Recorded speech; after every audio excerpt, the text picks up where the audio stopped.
Eu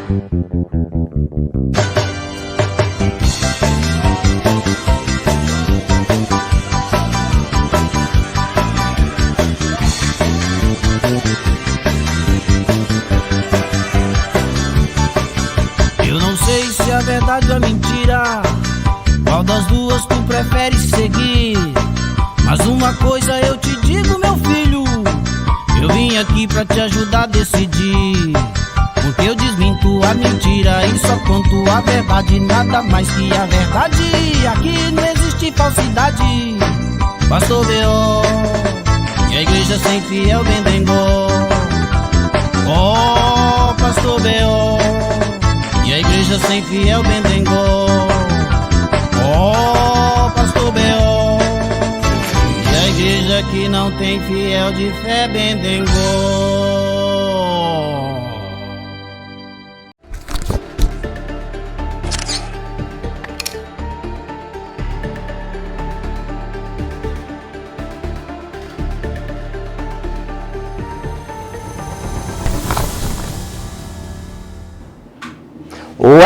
Well, no rim, porque o pastor B.O. vai continuar falando sobre a descendência de Caim. Quer dizer, o pastor B.O. vai continuar falando sobre Caim, e hoje o tema é, eu vou continuar dando no rim, porque vou falar sobre a descendência de Caim. Você já deve ter ouvido falar aí na sua igreja pelo seu pastor, que a descendência de Caim foi a desgraça do planeta. Hoje vocês vão ver que é nada disso, eta. A descendência de Caim não foi tudo do capeta, né? Eu vou mostrar isso aqui hoje na Bíblia, né?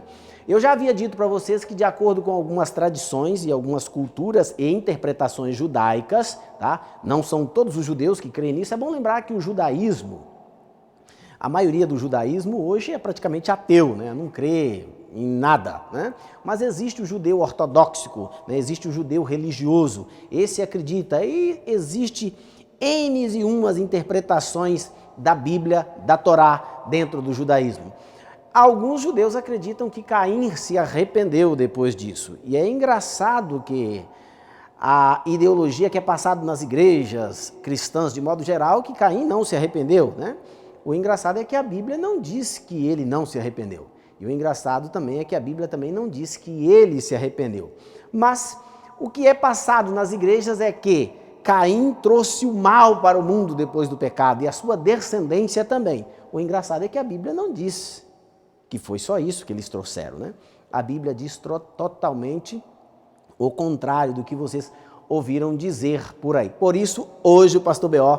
vai ler a Bíblia. Eu vou ler e vou comentar de acordo com o que eu estiver lendo. E aqui no livro de Gênesis capítulo 4, verso 27, aproveitando que eu já não enxergo mais como enxergava antigamente, mas vou me esforçar aqui para ler corretamente.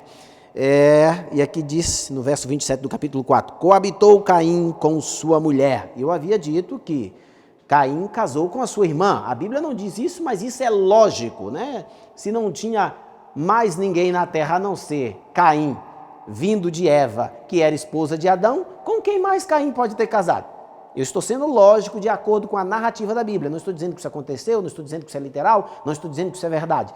Eu só estou reproduzindo a narrativa da Bíblia e tentando ser lógico com a narrativa descrita pela Bíblia, ao contrário das explicações que nós ouvimos aí nos movimentos fundamentalistas, que na maioria das vezes tende a confundir as Escrituras ou a Bíblia do que esclarecer a Bíblia. E eu já expliquei isso. Fazem isso porque a ideia é esta mesmo: emburrecer e continuar emburrecendo os fiéis que frequentam os movimentos religiosos, para que eles continuem constantemente contribuindo, enriquecendo seus líderes e se empobrecendo cada vez mais. Oh, Babilônia!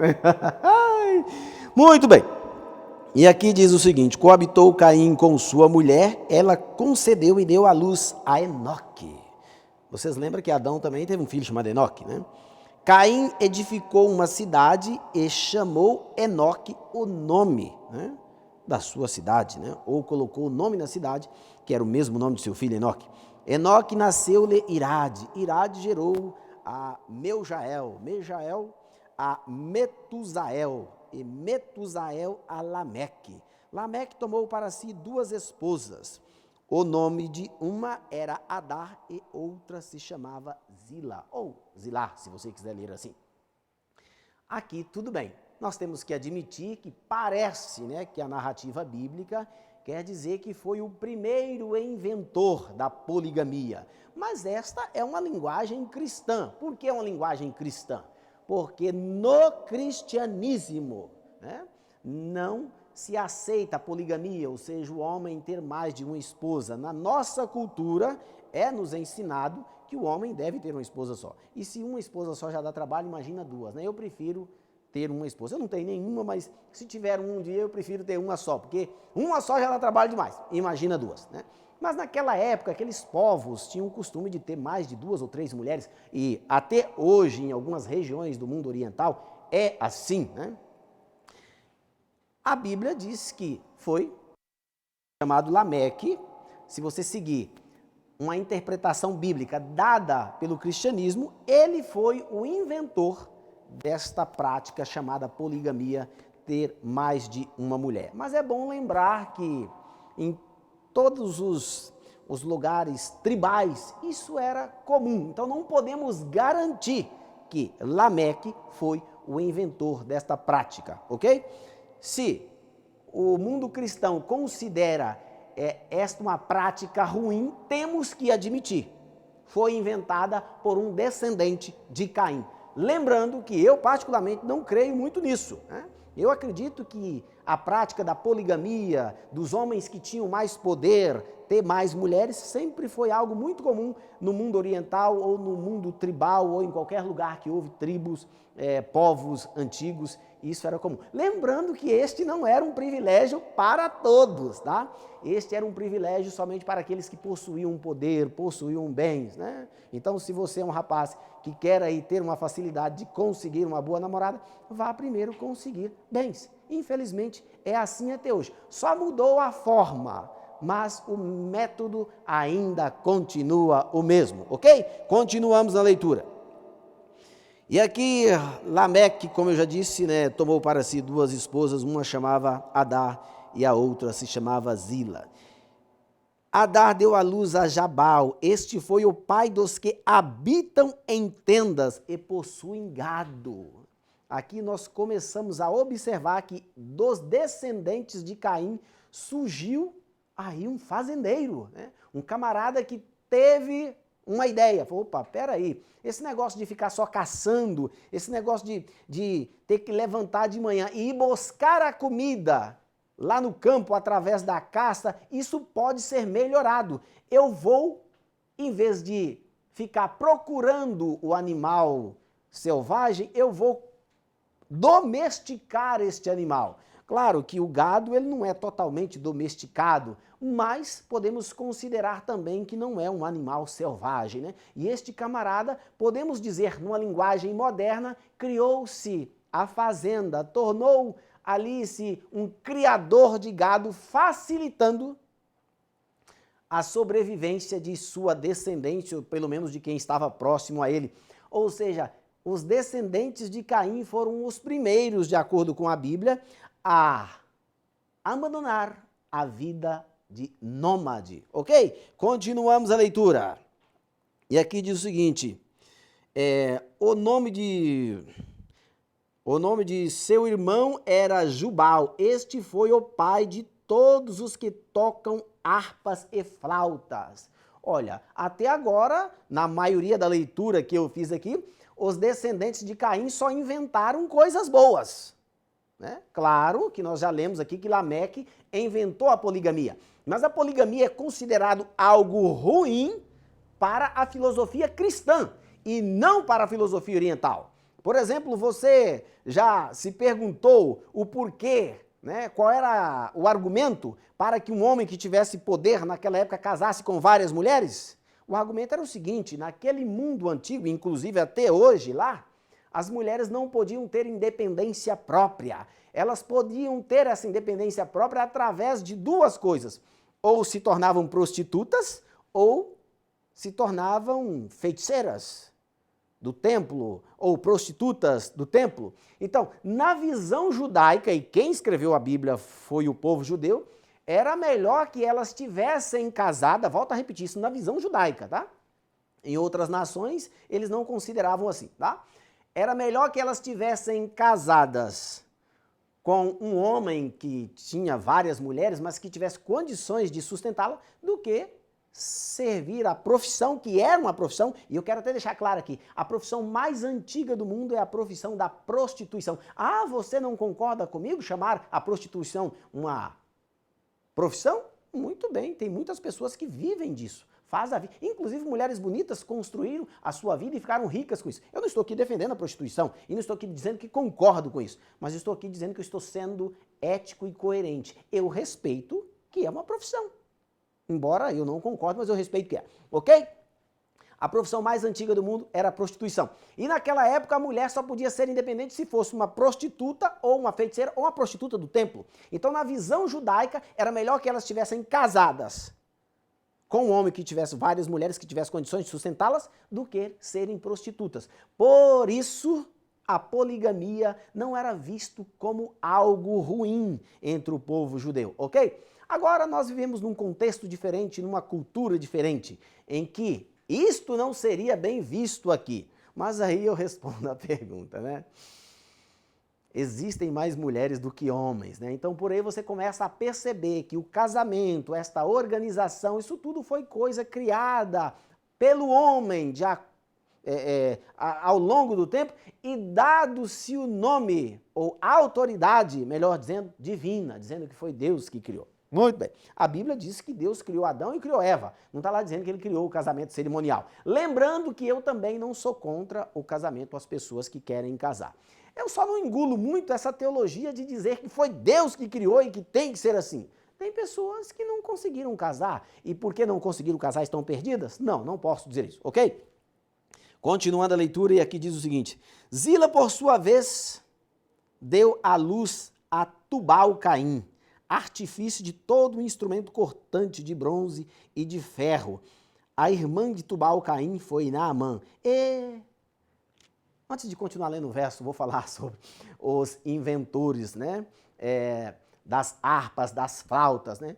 Para você que diz aí que os descendentes de Caim só inventaram coisa ruim, você não sabe nem o que está falando, porque aqui disseram que foi o camarada que começou a criar gado, né? E você gosta de comer a carne de gado. Se você acredita na Bíblia, você só come a carne de gado com a facilidade. Agora está difícil de comer porque está muito caro, né? Com a facilidade que você come hoje, porque um descendente de Caim, de acordo com a Bíblia, fez isso. Eu nem estou dizendo, volto a repetir mais uma vez, que acredito nisso de forma literal, mas eu estou querendo provocar você, que é fundamentalista, você que acredita na Bíblia e que diz que os descendentes de Caim só fizeram coisa ruim. Mas está aqui. Você gosta de comer carne de vaca, não gosta? Gosta de comer uma carninha, um churrasquinho gostoso, gosta de ir à churrascaria, comer aquele almoço e aquele churrasco saboroso. Mas você não para pensar que foi um descendente de Caim que começou a criar gado de forma domesticada, de forma organizada, numa fazenda. E se ele criava de alguma forma, ele comercializava isso daí.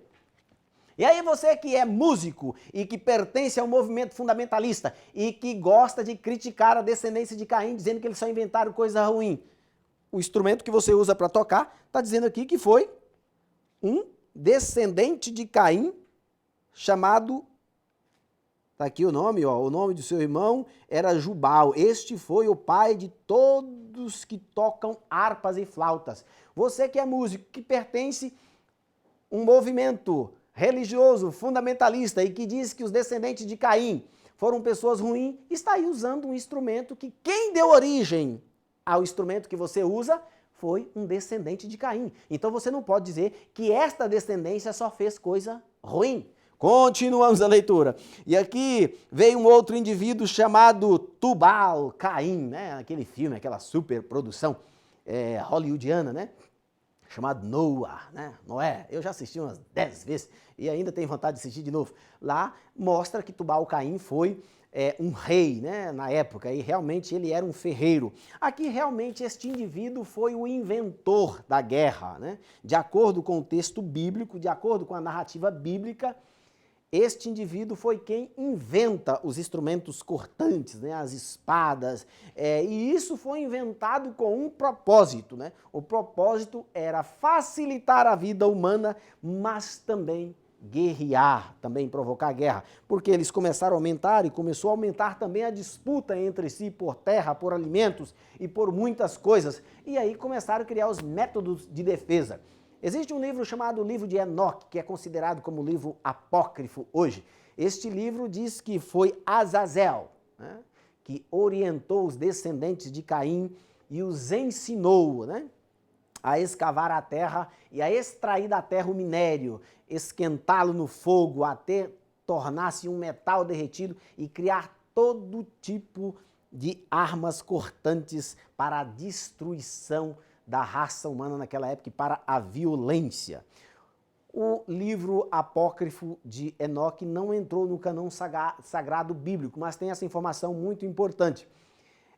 Azazel é traduzido, ou pode ser traduzido do hebraico como lugar inóspito ou região desértica, mas também não podemos excluir o fato de que o termo, né, o significado da palavra Azazel também possa ter um sentido de uma entidade espiritual ruim que morava no deserto. Eu ainda vou falar sobre isso daqui. Os antigos acreditavam que os espíritos malignos moravam no deserto. Provavelmente os antigos acreditassem que esta entidade ruim chamada Azazel morasse no deserto. Nós temos dois fatos interessantes. Na purificação do pecado que tinha ali no povo hebreu, existia um dia específico do ano que eles faziam isso, eles levavam um bode como oferenda para esta entidade, né? E o bode, a Bíblia diz que era levado para Azazel, e ele era levado ao deserto e deixado ali para morrer de fome e sede, porque eles acreditavam que estava oferecendo este bode a esta entidade, que fazendo estaria de alguma forma apaziguando a sua ira. Então, baseando-se nesses textos, não podemos excluir a ideia de que Azazel possa ter sim um sentido de algum tipo de espiritualidade ruim que morava no deserto. Até porque no Novo Testamento, quando Jesus é levado para o deserto, o texto bíblico disse assim, ó, que o Espírito Santo o levou para o deserto para ser tentado pelo diabo, e diz que ele foi tentado por 40 dias e 40 noites. Então, o texto mostra aí que as pessoas daquela época, já com uma crença evoluída de diabo, porque no Antigo Testamento eles não tinham ainda esta crença evoluída como já tinham no Novo Testamento a respeito do diabo. Então, pode ser que Azazel e diabo seja a mesma pessoa. Azazel diabo no Antigo Testamento era chamado de Azazel. Com o tempo eles foram atualizando esta crença, né? E no Novo Testamento Azazel já era chamado de Satã, diabo, essas coisas que ele é chamado na teologia cristã. E naquela época de Jesus, provavelmente eles ainda acreditavam que esta entidade morava no deserto, por isso que a Bíblia diz que o Espírito levou Cristo para ser tentado por ele no deserto. Depois eu vou falar sobre isso. Mas enfim, o livro apócrifo de Enoque diz que foi este ser chamado Azazel que orientou os descendentes de Caim como extrair o minério da terra e dele fazer o ferro, fazer todo tipo de instrumento cortante. Continuamos a leitura. Realmente nós encontramos aqui pessoas que fez coisas não muito boas, mas eu tenho que admitir, o camarada criou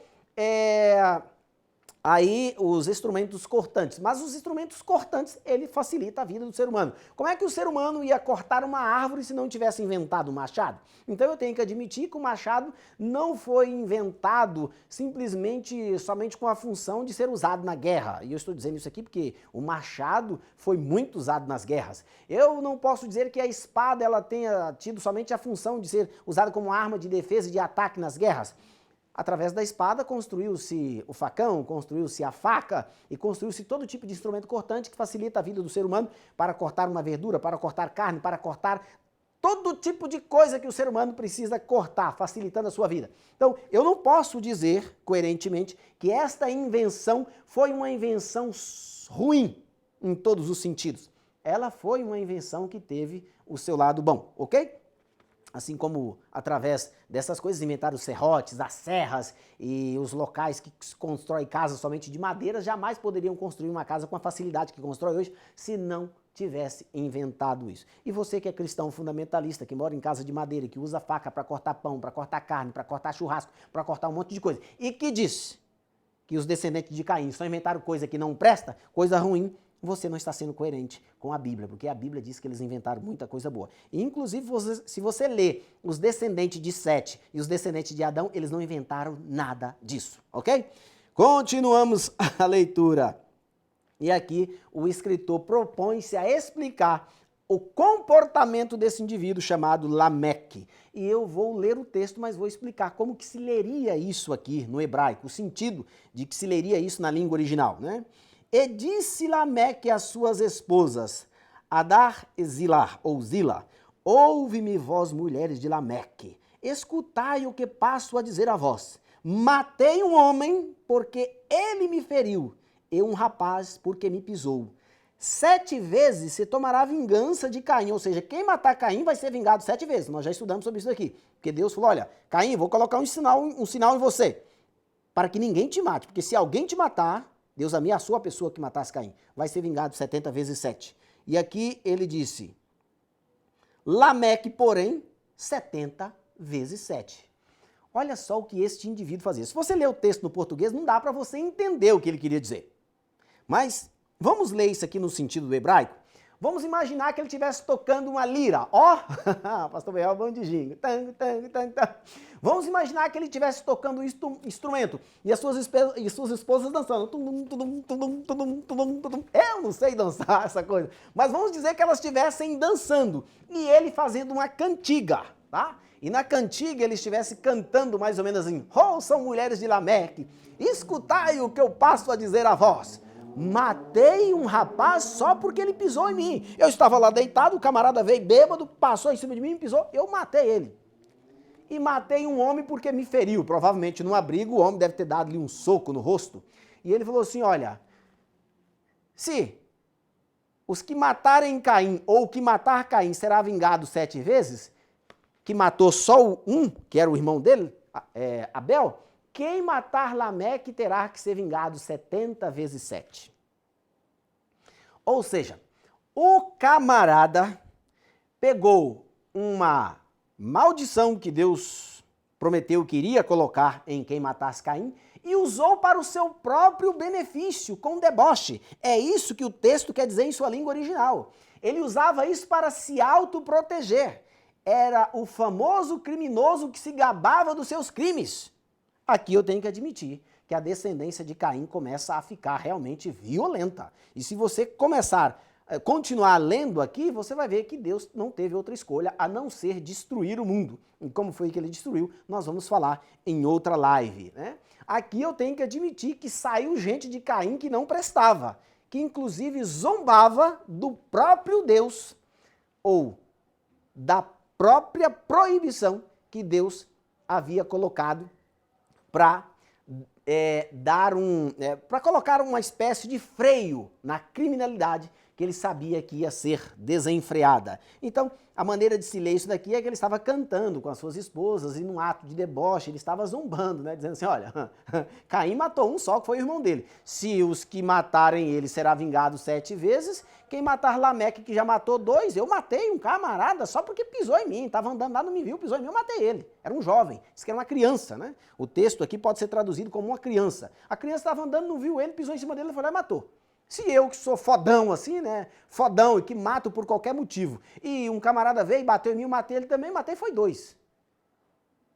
Se quem matar Caim será vingado 7 vezes, quem matar Lameque terá que ser vingado 70 vezes 7. Ele usava isso para se autoproteger. Tem que admitir que da descendência de Caim veio gente também que não prestava, né? E muito, né? E aqui, continua a leitura, né? Tornou-se Adão a coabitar com sua mulher, E ela deu à luz um filho, a quem pôs o nome de Sete, porque disse ela: Deus me concedeu outro descendente em lugar de Abel. O texto aqui mostra realmente que eles estavam decepcionados com a descendência de Caim. Ela recebeu um outro filho que ela acreditava que iria substituir o propósito que ela havia imaginado que Caim iria cumprir, né? Em lugar de Abel que Caim matou. A Sete nasceu-lhe também um filho, ao qual pôs o nome de Enos. Daí se começou a invocar o nome do Senhor, ou o nome de Yahvé. Vou colocar essa Bíblia aqui. Muito bem. O texto, a narrativa, temos que admitir, ela disse mesmo que a descendência de Caim criou muitas coisas importantes que inclusive são usadas por todos os seres humanos hoje, de qualquer movimento religioso, de qualquer crença, inclusive aquelas que criticam, né, a descendência de Caim. Mas a narrativa também diz que os descendentes de Caim foram pessoas muito ruins. Lameque, né, imoral, né, assassino, e se gabava dos seus assassinatos e usava isso para se autoproteger. Mas a Bíblia termina dizendo que no final desta descendência, Eva teve um filho chamado Sete. E nessa época não se ouvia mais falar do nome de Jeová ou da vontade de Yahvé, que era a vontade, essa que nós conhecemos, que é um Deus de amor, que prega contra o assassinato e que prega contra a maldade humana e que quer colocar freio nisso. Isso não era mais ouvido nesta época. E aí ele teve um filho chamado Enos. E a partir deste filho foi que começou-se a pregar novamente o nome do Deus que havia sido esquecido pela descendência de Caim. E é aí que esse Deus entra em foco. Quero terminar minha live de hoje dizendo que temos que ser equilibrados. Você não pode condenar, no geral, dizendo que os descendentes de Caim foram totalmente ruins e que tudo que eles inventaram não prestaram. Porque você usa coisa hoje que a Bíblia diz que foi eles que inventaram. Mas temos que admitir que a sua descendência trouxe uma violência para o mundo que foi incontrolável. E no final desta violência surgiu um homem que voltou a invocar novamente o Deus que é contra a violência e que já havia um tempo que não era mais invocado. E é sobre a resposta que esse Deus dá é que nós vamos falar na próxima live. Tchau!